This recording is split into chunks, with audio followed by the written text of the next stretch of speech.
by the Wildcats. Played out in front for Gontus, and a huge save by Rancier. You're not going to see one better. Coach Blue, with the glove hand, keeps Gontus and the Wildcats off the board. You know, I'm happy for him because there's not many in our locker room that prepare their bodies and their minds like he does on a daily basis. So I'm really happy for the young man. From BLC Studios in Mankato, Minnesota, this is the Maverick Hockey Live Podcast, presented by Dunkin. With your host, Shane Frederick. This is the Maverick Hockey Live Podcast, presented by Dunkin. I'm the host, Shane Frederick, and joining me today is Minnesota State goaltender Keenan Rancier. Did I pronounce that right, Keenan? Yeah. All right, excellent. Well, welcome to the podcast. Yeah, thank you for having me. Absolutely. I've been a writer for so long that I never had to really pronounce names. So then we get it on broadcast, and I better get them pronounced correctly. Yeah. So, welcome to the podcast, and you're coming off a pretty good weekend. I know that the Mavericks split a home series against Northern Michigan with a rare home loss on Friday night that everybody, including myself, probably focused a lot on because you guys just don't lose at home all that often. But you certainly got a lot of praise from your coaches and your teammates about the way you played, and you kept that up the next night too in a pretty good 4-1 victory on Saturday over the Wildcats. Just in general, what did you think of the team's play over the weekend against the Wildcats, and maybe assess your own play? Yeah, no, on the weekend, I mean, the guys, our goal defense was always just be hard to defend, and the guys blocked a lot of shots that weekend. They had a lot of scoring chances in the grade A's, and all of a sudden our D-man come out of nowhere and block a shot. So, no, they helped me out a lot on the weekend, covering guys' back door. So, I mean, I didn't have to do a lot. They helped me out a ton, which was really nice. So, but no, over the weekend, we did come up short on Friday night, which was disappointing for us. Just didn't end up scoring more than they did. But no, we bounced back really good on Saturday. The guys played really well. They had a lot more O-zone time and really took it to them. So, and then they were back checking hard, coming back in the D-zone, picking up the late guys. So, no, they played really good on Saturday. Yeah, Friday was certainly not a typical night for a Minnesota State goaltender. I think you guys gave up. I know you guys like to keep the shots below 30. I think there were 35 shots. You had 32 saves. Had to stop a couple breakaways. I'm sure you would have liked to have stopped one other one, but I think stopping 2 of 3 is, I don't know what the save percentage needs to be on breakaways, but I would say stopping 2 of 3 is probably pretty good. What would you put that at? Yeah, no, I mean, when I saw AJ coming down there, I just didn't make that one adjustment. He beat me over the pad glove side there, so that was kind of disappointing, but yeah, wrong guy too, right? I mean, yeah, the top scorer in the CCHA is coming down at you in that situation. Yeah, no, it would have been nice to get that one, but obviously you can't change it now. But yeah, no, me and the guys always have fun at the end of practice too, working on those breakaways and stuff too. Even today, there's a few guys just working on them. I didn't do very well today in practice. Oh no, them, but that's why we're working on them. So sure. How are you in the Thursday shootout usually in those situations? Thursday shootout, it's a little bit different this year, but no, I say. Depends on the day. Some days sure. It's really good. Some days it's, oh, man, like, sorry, guys, let the other goalies down. But, yeah, no, always try my best, though. Yeah. For those of you who don't know, the team a lot of times does Thursday at the end of their, Thursday is usually a lighter practice day because you'll be playing the next day. And if you're on the road, that practice will be at the road rink and often ends with a shootout of some kind, whether it's guys are teamed up or whatever it is, or the skaters versus goalies, whatever it might be, but certainly a challenge for the goalies, and I always say it's a challenge for the guys who don't score a lot of goals in general or don't get a lot of breakaways. Yeah, no, everyone wants to win. You want that apparel at home or you want the appetizer on the road, so goalies are still looking for their first win, but okay. We're trying, yeah. Well, maybe this week up at Tech, who knows? Yeah, right? Exactly. That'd be nice. This season, there's been a lot of spotlight put on the goaltenders. I've talked about it on the podcast with other guys, yourself, Alex Tracy, Andrew Miller. You and Andrew last year got to watch a pretty good goaltender in Dryden McKay get pretty much every minute in goal other than one game that you started and a part of a game that you finished up. What was that like to watch him and to play behind him and kind of wait your turn, probably knowing, you probably knew maybe even coming in that, with Dryden's capabilities, you're probably looking ahead toward this season more so than expect a lot of playing time last year. Yeah, no, definitely coming in like I knew it was going to be a battle. Like I didn't want to show up every day and try to push him at least because I want to try my very best and earn a game or two if I could, and did end up earning one. But no, just watching Dryden, he was amazing in the net. Like he was always on angle, always square. The guy, he was just perfect all the time. Very rarely did he get beat, just a shot over him. So I learned a lot from him, just his calmness, how he handles stuff, even stuff like away from the rink too, just his personality.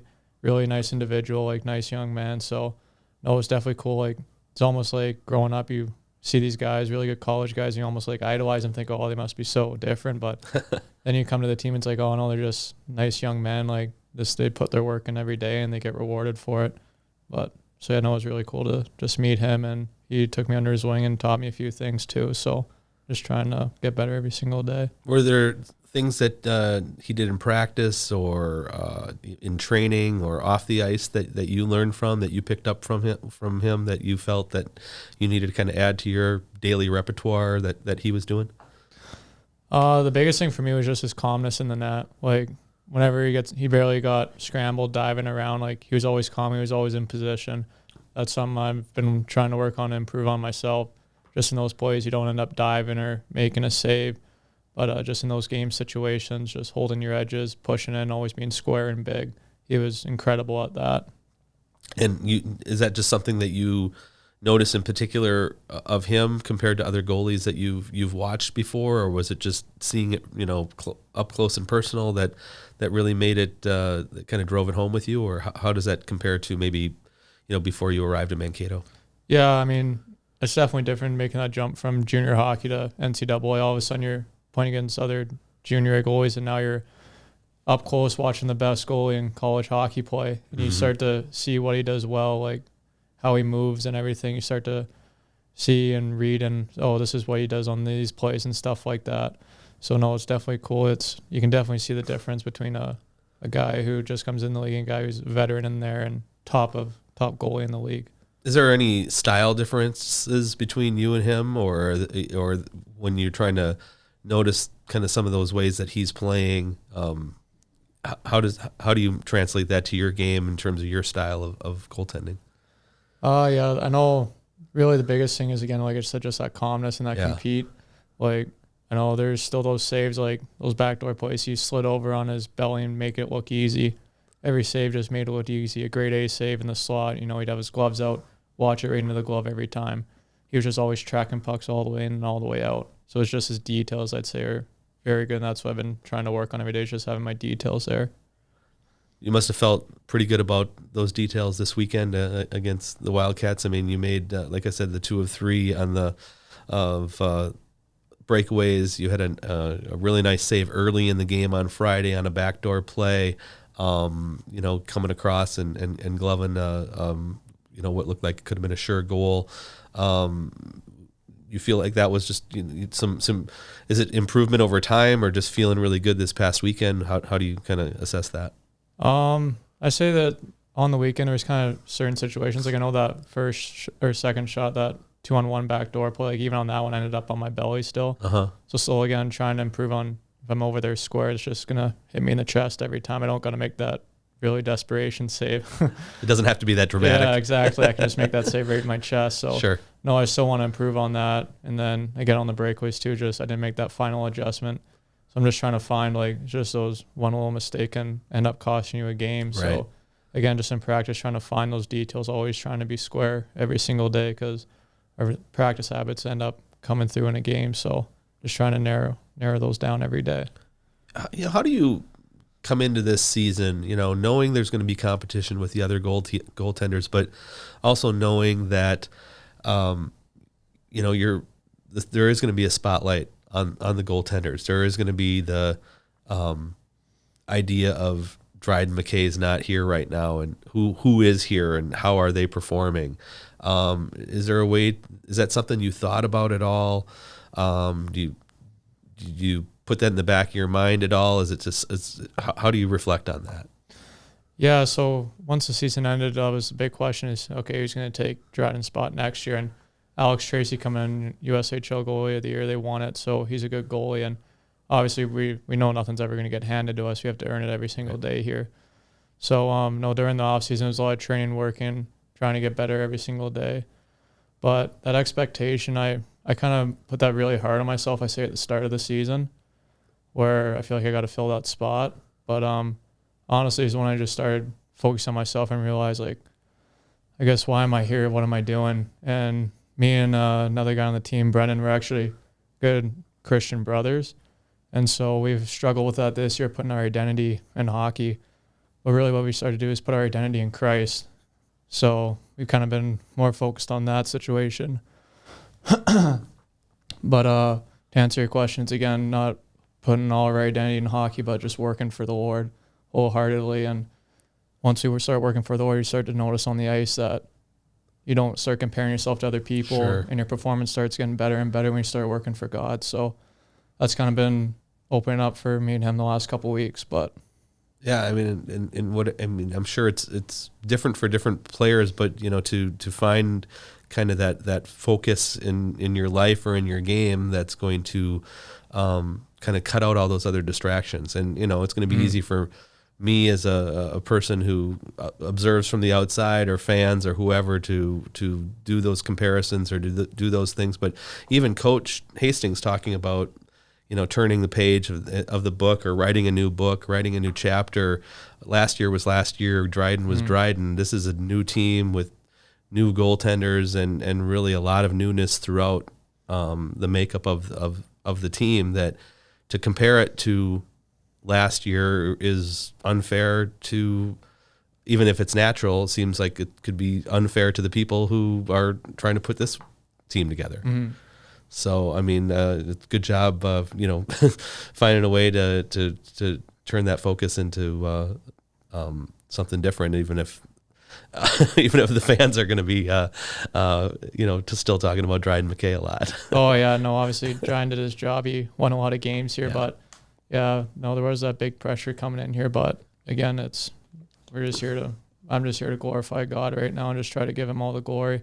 Whatever his plan is for me is his plan for me. But if it's to play hockey, it's to play hockey. But right now I'm just trying to get better every single day, work on my details, and grow my faith and my relationship with God. And then as well, know that I'm a son of God, but I'm also a hockey player second. And then I'm a son of God, but then also a student athlete too, if you want to get into that. But also it's definitely helped me a lot this year. Let me ask you about being a student athlete. What are you majoring in, and how's school going so far? School is good, yeah. No, I'm majoring in business management right now. Okay. So yeah, no, it's nice with at least Thanksgiving break coming up. Today was the last day of classes. Oh, so. Nice, yeah. Yeah. We're recording this on a Tuesday, and you guys take off for Houghton this tomorrow then, right? Yeah, we'll be leaving tomorrow after practice. Mm-hmm. Let me just ask you a little bit about growing up in hockey and starting off. Have you been when did you become a goalie full time, or was it something that you were attracted to doing at a young age? Actually, it was when I was when I was 10 years old. Okay. And I tried out for a team as a player, but they wouldn't take me as a player, but they said they'd take me as a backup goalie. Goalies are players too, though, right? You got to remind people of that. Oh, right, as a player, players. I also wrote a story one time. Sorry to interrupt, but there was a time where a lot of times if they don't call him a player, they'll call him a skater, and I'm like, well, the goalies skate too, so hey, they're gonna have to come up with a different name for those other guys. Yeah, because you're a player and a skater, right? Oh yeah, no, definitely. Anyway, go ahead. Sorry. Yeah, but no, I tried out for a player and then got cut, but then they said they'd take me as a backup goalie, and that's when the first time I strapped on the pads and just was a backup goalie for the year. Then ever since that, stuck with it. Yeah, I mean, it's kind of that's an interesting way to fall into it. Well, if you want to be on the team, you can be the backup goalie. So, and did you love doing it right away? I know a lot of times. I had a 10-year-old who was briefly a goalie, and when I realized he didn't love it, I told him, yeah, you know what? You got to love it if you want to keep doing it, I think. Yeah, no, it was definitely a challenge. I don't know how my parents felt about it back then either. Just a little more expensive with the gear and stuff. But Sure.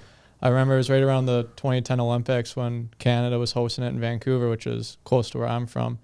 And I just remember watching Wong go there for Team Canada, and he was just so good back then. I was like, wow, like he makes everything look so easy. And I don't know, ever since I saw him, kind of fell in love with the spot in the net. So you grew up in Victoria, yeah, BC, right? Mm-hmm.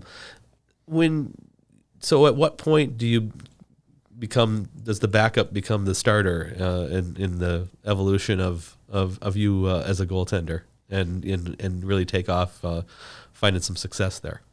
Are you talking about back then? Or? Yeah. It wasn't. I think it was eventually when I started in Adam's second year was kind of the first year I became a starting goalie, I want to say. So just a couple years later. But that was kind of the first time I was a starter, and honestly don't remember how I did back then. But I know even up through my junior career and stuff, so there's ups and downs through my career to earn that starting job. But I mean, it's got me to where I am now today, and I know I've gone through those valleys. It's made me a stronger person individually. But at some point, though, you must have realized that there were going to be opportunities beyond the youth hockey and the that early junior hockey. How did you ended up in Minot, right, before you came to Minnesota State? Is that correct? Yeah, I was on 5 different junior teams prior Okay. to coming to Minnesota State, but Minot was my final place. Okay. Where else did you go? Where were your other stops? My first year juniors when I was 18, I was in the BCHL, but got cut there and ended up in the Vancouver Island Junior Hockey League, which is like then A3. Okay. And then was there for a couple weeks and got picked up by a different team in the BCHL, and then finished off the year there, and then got traded to the Saskatchewan Junior Hockey League, where I played my second year out there when I was 19. And then the following year, I released myself from there and went to Minot, where I played out my final year there, and then got recruited and I think committed in February, and then came here the following year. That's quite the journey. I mean, to be on 5 teams in that stretch of time and bouncing around and in a position like goaltender, especially where you need to play to be noticed, right? So, what makes you stick with it throughout all of that, knowing that it was your ultimate goal to play any college hockey? Was it to play Division I college hockey? What was that kind of goal throughout that as you kind of worked your way into that spot? Yeah, since I always want to play Division I hockey, and obviously I always want to play pro hockey, and kind of in Canada, you got to make that decision if you want to go NCAA or WHL. So Sure. I chose to go the NCAA route, and it did take a couple years for me to find a spot where I could play. In my first year, didn't have success at all in the BCHL. Ended up in Saskatchewan, where finally did have some success and really enjoyed it there. And then after that season, the next year, they weren't going to play because of COVID. So I ended up going down to the Null, where that was a really fun year I had down there with a group of guys there. So no, I just ended up getting this opportunity. But again, I mean, God just finally worked that way out for me. He had a plan for me. So I've kind of learned that through the years, just to trust in him. And if I just put my trust in him, he'll make my path straight. Sure. Mm-hmm. What did you know about Minnesota State? When did they first kind of appear on your radar as far as knowing that there was a good program in Mankato, Minnesota? I think it was right before Christmas time. Okay. I want to say, where I just had a brief conversation with them saying that they were interested, and then ended up committing there after Christmas. Like I said, I think in February it was. So it was pretty late in the season. It was coming down to it where I didn't know if I was going to get an opportunity in college hockey, but I did end up. I was lucky. I was blessed enough to get that opportunity. So now I'm lucky to be here. Did you know much about Minnesota State prior to them talking to you? I knew a little bit about them. Like, I knew they were a really good program, a good team, like a high-end caliber team. So I never dreamed I would get an opportunity at a school like this. So yeah, no, I'm just really grateful to be here. Did you said you kind of wanted to go the college route when you had to make that option? Were there programs that you did that were on your radar, or that you were interested in, or that you did follow at that time? Not really. I mean, the only one I knew is when I was in midget hockey, high school, we went to North Dakota for a tournament. So that was my first like, oh, this is what college hockey is like. Obviously, they got a really nice rink and facility there, but yeah, I never in Canada you don't get that exposure to it. So it was like, wow, this is what college hockey is like. Right. And ever since then, yeah, I was just work for that goal. But yeah, that's a heck of an experience to go to that building and see a college hockey game, and you realize that not all the rinks in college hockey are like that. Oh no, but no, like even then, just saying that, like the fans here, they really support us a lot.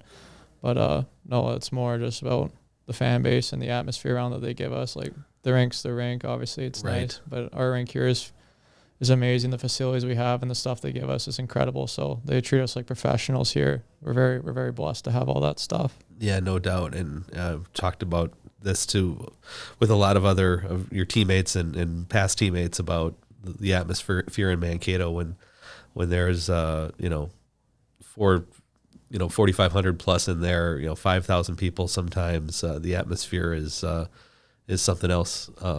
That student section and the band and even a block of visiting fans, usually over in that corner over to your left twice a night. Yeah, exactly. Yeah. Did you make a visit down here when you were, being recruited? Did you get down here prior to making that decision? And was it a night that had a lot of fans and made an impression on you at all? No, I never ended up. Just they weren't allowed to at that point, I believe. Oh, because of COVID. Yeah, right. It was just that following year they didn't have fans in the rink or anything, and I don't think I was allowed to come. Sure. They said usually they would fly me out there and stuff to come see it, but I never got that opportunity. So really, it was when I got here for summer semester for training was the first time I got to see firsthand all this stuff. Okay. Not just over a video, but. Oh, that's interesting. I don't think I've actually talked to anybody who was kind of recruited during that span. And how did they recruit? How did they show you, what they had here and, what they were about? Was it video? Did they take you around? Did they create some videos to show you about what they had? How did they do that? Yeah, no, I remember I had a Zoom call with Todd Connaught, and he sent me videos on all the facilities and stuff that we did have at the rink. So that's kind of how I got to see firsthand what was available to us. So didn't really understand the setup. I knew that we had all this stuff, and I was just, I got a cold tub, sweet, I could jump into that. Like, yeah. So no, it was really cool when I got to see her in the summer what it was all like. The cold tub, that's your favorite spot, or is that? Yeah, I like the cold tub and the hot tub. Yeah, that's been. I remember when I was in mine, I'd always carry home like a 5-gallon cooler of ice and dump it in my billet bathtub and fill it up with water there, and ice bath there, and then drag it back. But yeah, now I can just walk down the hall and jump in the tub. So that's awesome. That's great. Yeah. Oh. Obviously you came in last year. There wasn't a volunteer goalie coach. The coaching staff added a goalie coach this year. How has that been, and how has he helped you out?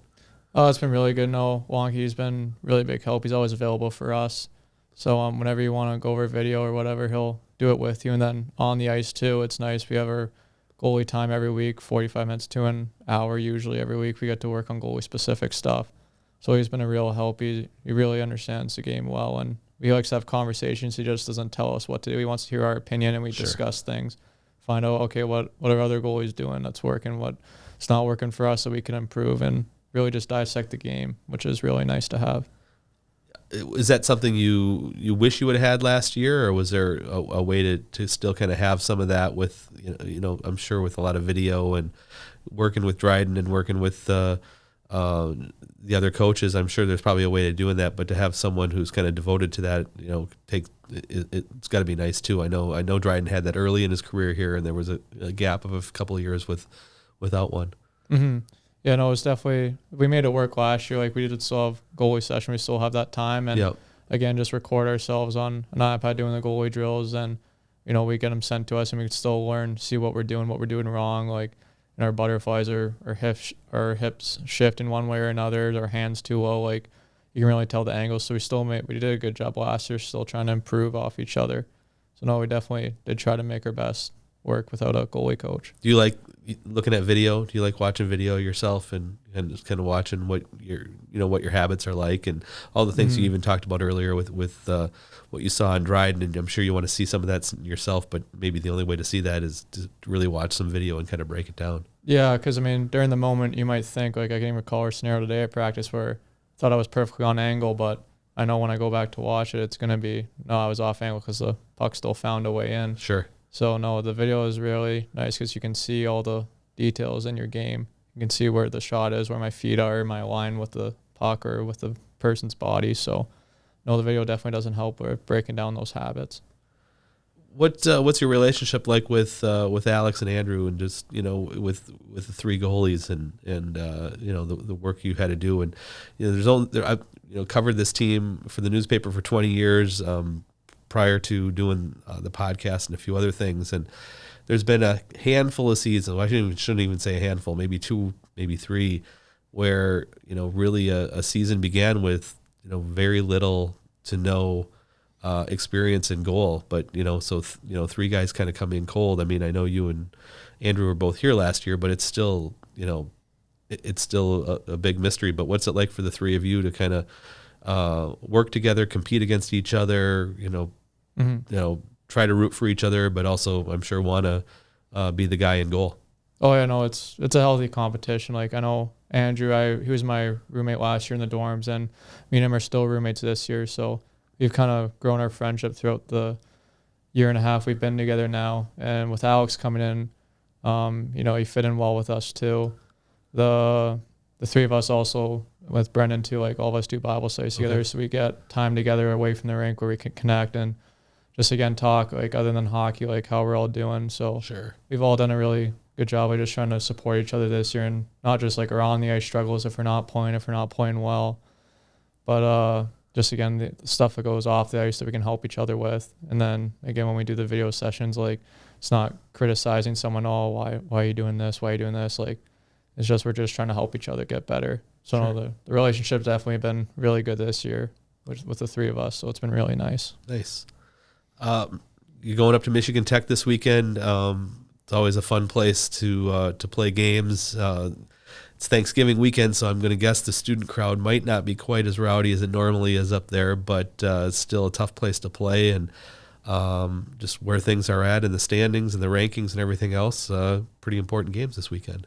Yeah, no, I remember being up there last year. Their student section was giving Dryden a hard time, but didn't phase Dryden at all. It's so funny to me seeing that on the bench. But yeah, no, they got a good team this year. They're looking to make a push this year, and every team brings their best every time they play us because they want to see us lose and they want to take that trophy from us. So we got to defend it every single night.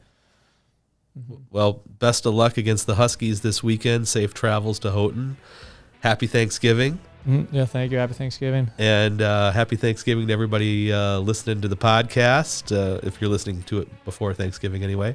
This has been the Maverick Hockey Live podcast presented by Dunkin. That's goaltender Keenan Rancier. I'm Shane Frederick. We'll see you next time.